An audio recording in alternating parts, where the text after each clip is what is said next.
وَإِنَّهُمْ عِندَنَا لَمِنَ الْمُصْطَفَيْنَ الْأَخْيَارِ، اور وہ ہمارے نزدیک یقیناً برگزیدہ نیک افراد میں سے تھے۔ وَاذْكُرْ إِسْمَاعِيلَ وَالْيَسَعَ وَذَا الْكِفْلِ وَكُلٌّ مِّنَ الْأَخْيَارِ، اور اے رسول اسماعیل اور یسع اور ذوالکفل کو یاد کیجیے، یہ سب نیک لوگوں میں سے ہیں۔ هَذَا ذِكْرٌ وَإِنَّ لِلْمُتَّقِينَ لَحُسْنَ مَآبٍ،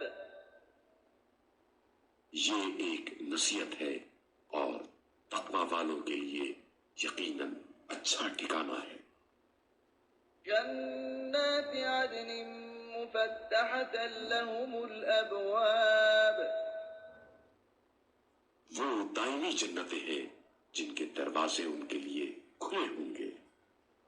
متكئين فيها يدعون فيها بفاكهة كثيرة وشراب، ان میں وہ تکیے لگائے بیٹھے ہوں گے اور بہت سے میوے اور مشروبات طلب کر رہے ہوں گے۔